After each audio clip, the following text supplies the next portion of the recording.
Singapore is embarking on a national mental health study that will involve up to 40,000 children. The study, the biggest of its kind, is being done because there's a lack of data about mental health conditions of children in Singapore. It also aims to uncover the prevalence of such issues and better plan services to meet patient needs. The Institute of Mental Health will lead the 10-year study.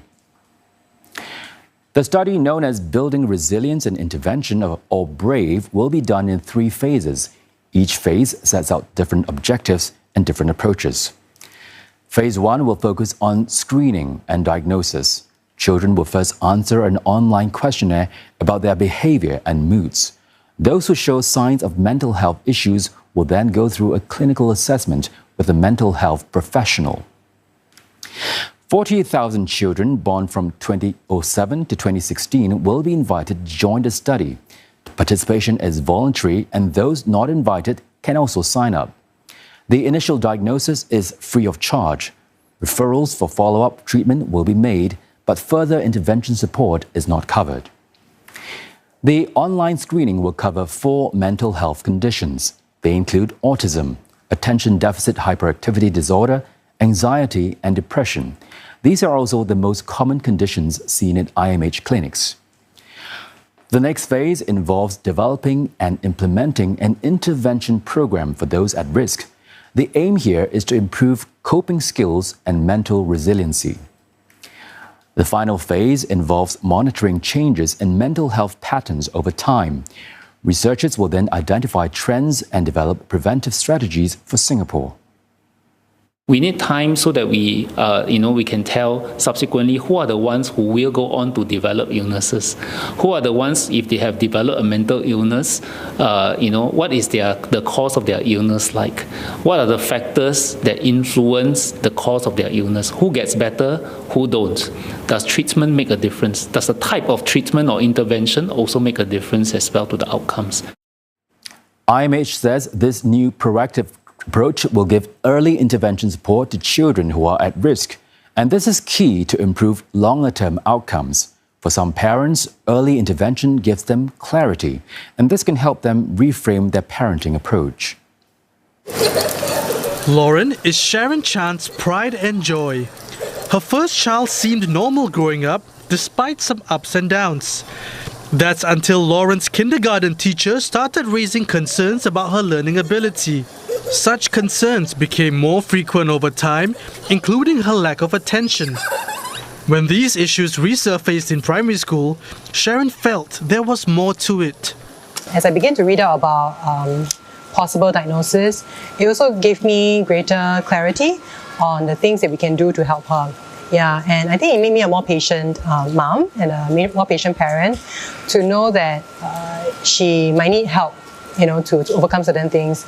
And I think that puts me in a role of me helping her instead of me expecting something out of her. Earlier this year, the 8-year-old was diagnosed with attention deficit hyperactivity disorder, or ADHD. Initially, Sharon found it hard to accept, fearing her daughter might be ostracized. However, Lauren's condition changed her teacher's understanding of her needs. It also changed Sharon's perspective on parenting. I ask the why questions a lot. Like, why are you like this? Why can't you do this? Why is it so difficult for you? I thought you know already, how come you cannot? Yeah, so knowing that she has ADHD has helped me to reframe those questions. It answers the questions, why can't you do it? To help Lauren with doing tasks, Sharon breaks it down so that it's easier for her child to understand. Sharon hopes more awareness can be raised about mental health challenges that children face, but also less stigma and greater empathy in how children are raised.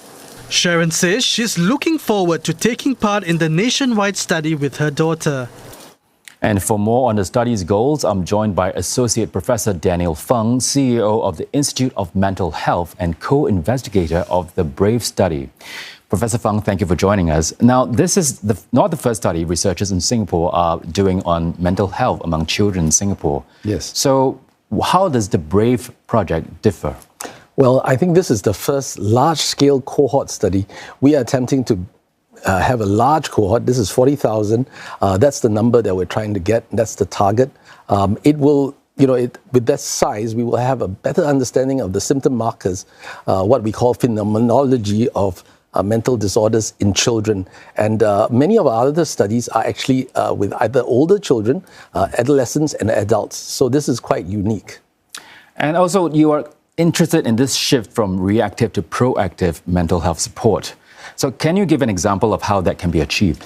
Well, traditionally, we are kind of a pull system. People have problems, then they seek help. That's how you traditionally go and see a doctor.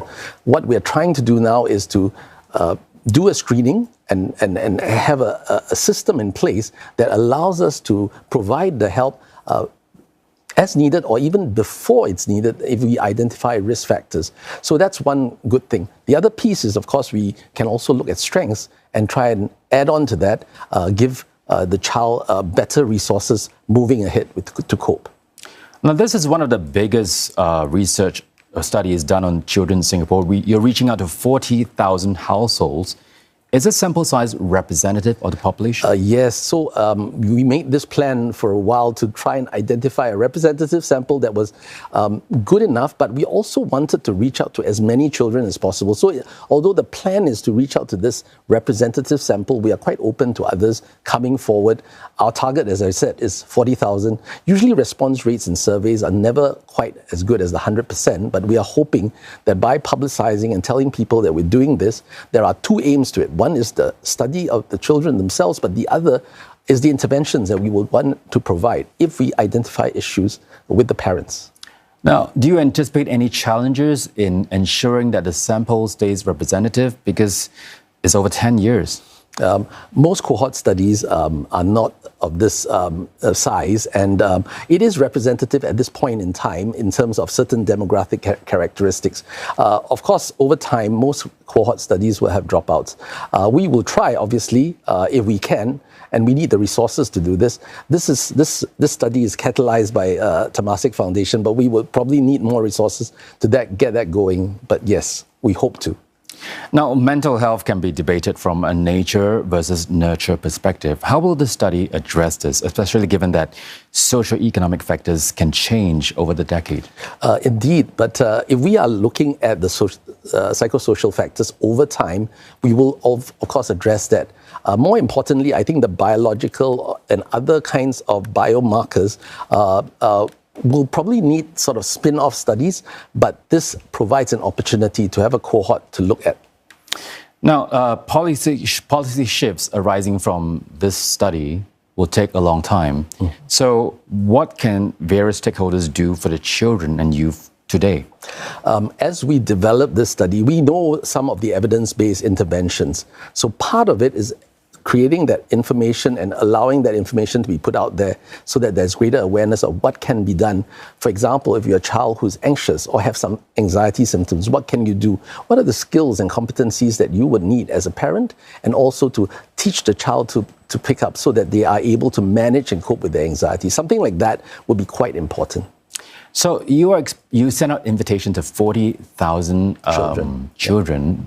And their families. Yes. So what kind of a response would you expect? Is there a minimal that you go with? Well, depending on the types of studies, response rates on surveys in general, when you reach out, is usually around 50%. I think our primary investigator was quite keen to get at least 4,000, which is only 10%. Personally, I would imagine we should get about 50% response. And one of the reasons why we're here is to tell everyone that this is an opportunity. You can get your child screened and supported. I guess it's a first come, first serve. So it's important that we get the news out there and tell people about it. Well, I certainly hope you get more than the minimum of 4,000. Yeah. Thank you so much for joining us, Professor Fung. And that was Associate Professor Daniel Fung, CEO of the Institute of Mental Health and co-investigator of the BRAVE study.